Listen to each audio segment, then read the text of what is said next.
Olá, bem-vindo ao 235 Análises. Novamente, o foco do duelo foi um confronto entre Guardiola e Ancelotti. No caso, pode-se dizer que nenhum dos times ou dos treinadores conseguiram cumprir a proposta que planejaram. Obviamente, não é de se esperar que o Ancelotti entrasse com um time que abdicasse tanto do ataque quanto do contra-ataque, como o que vimos no decorrer do segundo tempo e também no final do primeiro tempo. Assim como a gente não imaginava, ou pelo menos não era o que o Guardiola queria, que deu até para notar um pouco, que o City fizesse, que seria pressionar o Real todo o tempo. Evidente que, por questão de lógica, de ação e reação, uma pressão muito forte do City em cima do Real o tempo todo faria com que o Real montasse uma defesa, estacionasse o ônibus frente à área, e foi justamente isso que o Real acabou fazendo, porque é o modo correto se defender contra o Guardiola, contra o City do Guardiola, defender o meio e fazer o time explorar as laterais. Nas laterais você tem boas opções e vai ter jogadores dobrando ali a marcação. Muitas vezes a gente podia ver o Carvajal e o Valverde em cima do Grealish, pedindo que ele fizesse um passe diagonal para dentro da área, para fora da área, entrada da área, buscando o Rodri, De Bruyne, Foden, até o Gvardiol. No primeiro jogo foi assim. O time acabou descendo espaço frente à área e mesmo não conseguindo tocar passes dentro da área, o City chegava a gol com finalizações de longa distância. Ontem o Real Madrid conseguiu impedir isso, marcando bem na entrada. Bom, bom trabalho do Ancelotti. Reagiu bem a isso. A grande questão, evidente, é que o Real Madrid foi totalmente empurrado para trás. Não foi caminhando para trás, mas foi empurrado. O City esteve constantemente no ataque. Talvez o City nem quisesse, nem queria todo o tempo estar ali, pressionando. Mas levou o gol e tinha que mudar. Não podia, tinha que ir para cima. Por conta disso, empurrou o Real Madrid para trás. Mas, como foi dito na transmissão pelo Fred Caldeira, que o Guardiola a todo momento falava bola no Grealish, porque para explorar as subidas e possível espaço que o Carvajal poderia deixar ali nas costas dele. Ainda que o Valverde pudesse recuar, enfim, ainda que o Valverde ou o Camavinga, ou enfim, qualquer outro jogador se aproximasse para cobrir aquele espaço, não teria uma dobra em cima do Grealish. Se tivesse, geraria outro espaço que o City poderia aproveitar. A questão é que o gol do Real Madrid saiu muito cedo e o City não pôde aproveitar esse espaço. Não teve tempo para isso, né? E também pelo fato do Carvajal ser o jogador mais agudo para aquele lado, mais do que o Vini Júnior, do que o Rodrigo, porque o City o Real repetiu as táticas da outra partida. Então, a mesma coisa. Vini estava mais para a esquerda, como se fosse um centroavante, e o Rodrigo a mesma coisa. O Valverde seria o jogador mais aberto, sem a bola, pro lado direito, pro lado do Carvajal, onde o Grealish atacaria. Então, se o Valverde entrasse mais pelo meio, pela diagonal, ou então e o Carvajal fosse fosse dar profundidade, ser mais agudo, mais aberto também, em contra-ataque o Grealish teria espaço. E você tem do Rodri, De Bruyne, Bernardo Silva, Foden, que além de serem rápidos, velozes para o seu contra-ataque, também tem um ótimo passe, conta muito, ajuda muito. Essa é a leitura da tática do City inicial, da forma mais básica possível. Mas durante o jogo, já depois do gol, a gente via muito City tentando começar do meio para a ponta, mas também da ponta para o meio. Às vezes com Grace, com Bernardo Silva. Só que o Grace foi muito bem marcado pelo Carvajal. A situação muda quando o Doku entra, né? A gente vê que o Doku muda a dinâmica do jogo completamente, porque ele vai mais para cima e não pega a bola e toca pro lado, em diagonal. Ele pega a bola e vai para dentro do adversário. Tanto é que o gol saiu justamente de uma jogada dele. No único momento que o Rudiger falhou no jogo também. Não conseguiu afastar, nem foi uma falha em si.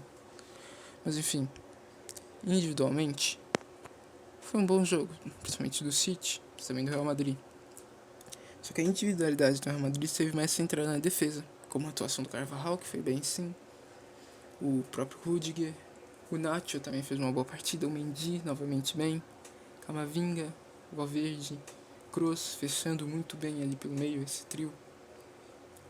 Bellingham novamente pode ser que foi o mais sumido, mas depois falo sobre individualidades. Taticamente falando, foi um duelo não tão poético quanto o primeiro jogo, mas ainda assim foi interessante se assistir, considerando o primeiro tempo, porque no segundo tempo é um complemento. Ele complementa a história e o que a gente poderia analisar do primeiro tempo. No primeiro tempo, ambos os times com estratégias diferentes. O Real Madrid vai tentar aproveitar espaço da última linha do City, que geralmente é o caminho a se fazer contra o City do Guardiola, enquanto o City vai criar do meio para lateral, do meio para as laterais, das laterais para o meio. Inversões, tudo.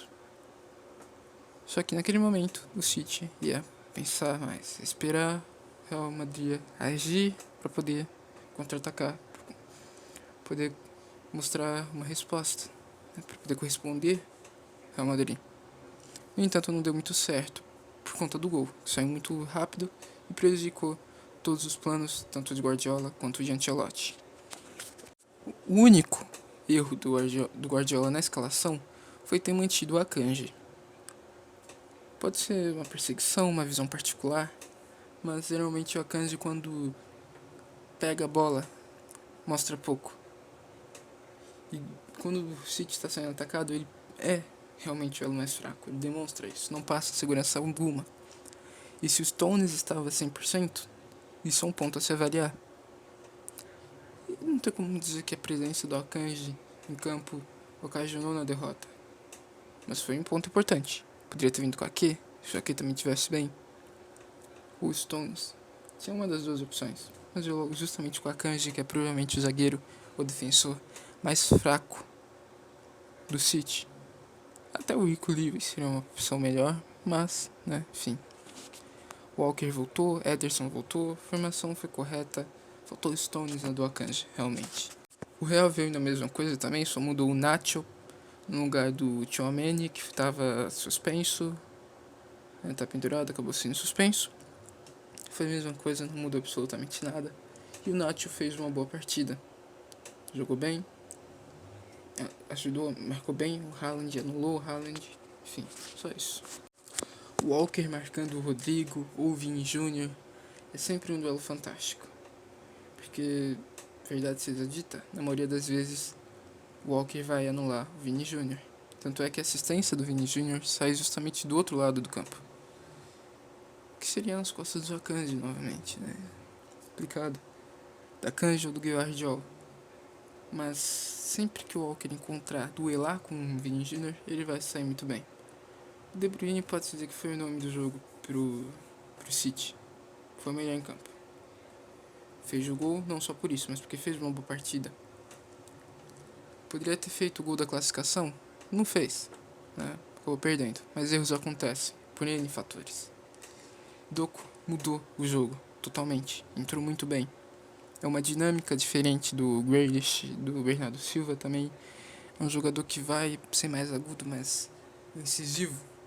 Vai pra dentro do marcador. Falta isso no Grealish e no Bernardo Silva, mas são características diferentes, Sim. O autor do gol, o Rodrigo, parece que só tá lá pra marcar gols pro City. Sempre vai fazer um gol contra o City. Incrível.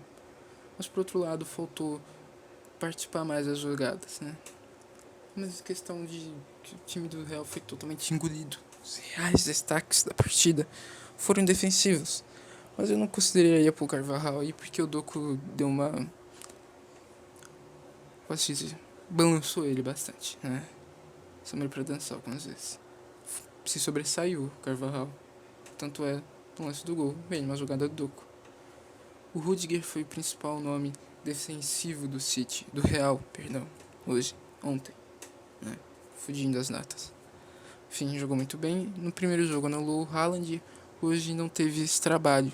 Ele simplesmente cortou qualquer tipo de ataque, bola aérea ou até mesmo rasteira do City. Vini Jr., junto com Bellingham, foram os dois principais construtores da jogada do gol do Real. Merece estar aqui porque sempre é um ponto de desafogo e porque gera muito jogo na posição que ele está. Muito bem. Ainda que o Real não tenha jogado muito bem, não tenha feito uma partida excepcional, e não tenha sido como o primeiro jogo, foi tomar da cá o tempo inteiro, o Real se classificou. Mereceu se classificar porque conseguiu segurar a pressão do City dentro de casa, no Etihad Stadium. Enfim, o City em Etihad Stadium não perde na Champions há muito tempo. São 40 jogos invicto, considerando todas as competições. 40 jogos é quase uma temporada inteira do futebol europeu. Então isso é fantástico. Principalmente considerando os jogos só em casa. É provavelmente mais de uma temporada inteira. Só contando os jogos em casa. Invicto. Isso é fantástico. Premier League, Champions, FA Cup, League Cup. Todas as competições. Invicto. Sem perder. E o Rodri continua há um ano invicto também. Porque o Real não ganhou. Ganhou nos pênaltis. Mas conta como um empate. Então segue invicto o City. Mas o feito do Real Madrid de ter saído com empate e com a classificação nos pênaltis não condiz com a grandeza do time, condiz e conseguir viradas mágicas, resultados espetaculares que muitas vezes subvertem a lógica e o que se é esperado. Então, a camisa pesou. O Lunin não apareceu na lista dos melhores em campo, dos destaques, porque ele é algo à parte. A gente pode falar do Vini Jr., pode falar do Rodrigo, do Bellingham, do Kroos, até do Carvajal, de qualquer um. Valverde, Camavinga, Tchouaméni, Rudiger. Mas o Lunin tem sido importante, fundamental para o Real desde as oitavas de final. Tem agarrado muito. Contra o Bellingham, contra o Leipzig, tanto na ida quanto volta, na Alemanha, na Espanha. Mesma coisa ontem, né? Mesma coisa na semana passada, jogo de ida. Tem trabalhado muito o Lunin, certo? Tem defendido muito bem. Tem aparecido bem quando é necessitado. E não foi diferente nos pênaltis. Agarrou o pênalti do Kovacic, que bateu mal, e do Bernardo Silva, que bateu no centro. Frieza ímpar do Lunin para defender. Fantástico. Pouquíssimos goleiros numa eliminatória, com o peso que tem esse jogo, teria coragem de ficar ali no meio. Não é sorte, talento. São qualidades soft skills que vão além do que se treina em campo. É algo particular do jogador, algo humano do jogador. Não tem a ver com se treinar, com técnica, com nada. Coragem, enfim, é algo que vem dele, do próprio jogador.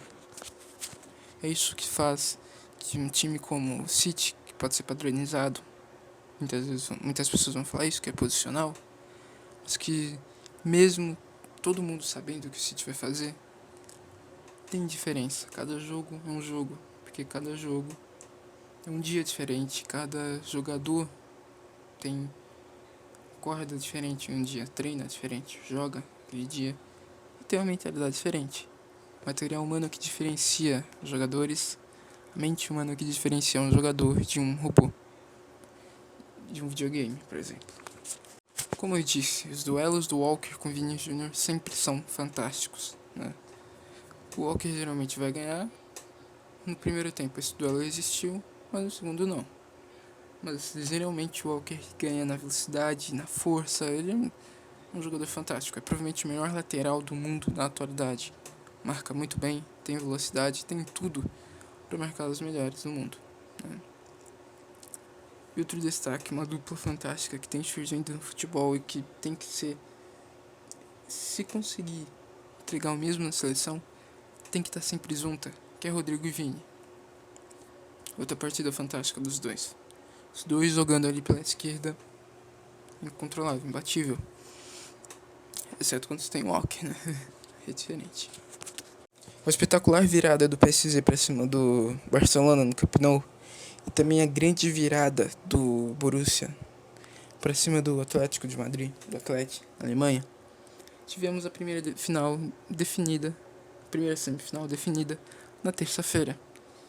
Paris Saint-Germain de Mbappé contra o Borussia Dortmund de Reus, Füllkrug, Brandt e Sabitzer, que foi grande nome, mas também o Jadon Sancho, né? Já outra semi que foi definida ontem, né? O Bayern de Munique venceu na Alemanha para cima do Arsenal, algo que em tese foi uma surpresa, em tese não, porque o Bayern é um time gigantesco. O Arsenal geralmente pipoca em Champions e principalmente em jogos eliminatórios da Champions contra o Barcelona ou contra o Bayern. O Arsenal perdeu, jogou bem, mas perdeu. E o Bayern tá na semi, vai enfrentar o Real Madrid. São os dois maiores times da Europa de um lado e do outro Dortmund, que não ganha Champions há muito tempo, e o Paris Saint-Germain, que nunca ganhou. Se fosse escolher uma história que a gente pode ter, é o Reus no seu possível último ano de carreira e possível último ano no Dortmund, ganhando uma Champions, que ele perdeu uma final contra o Bayern. O Mbappé, que vai entrar no Real Madrid, ganhando uma Champions no seu último ano de PSG, sem Messi, sem Neymar, e justamente contra o Real Madrid. Ou contra o Bayern, uma vingança da temporada 19-20, ou então Kane conquistando o primeiro título da carreira, sendo justamente uma Champions. Seria fantástico. Ou então uma outra Champions pro Real. Acho que todas as outras histórias, em especial a do Bayern, do Kane, do Mbappé, são bonitas, são belas. São as melhores possíveis, né? Fica até difícil escolher qual. Mas eu diria do Kane. Kane merece, mas o Mbappé também.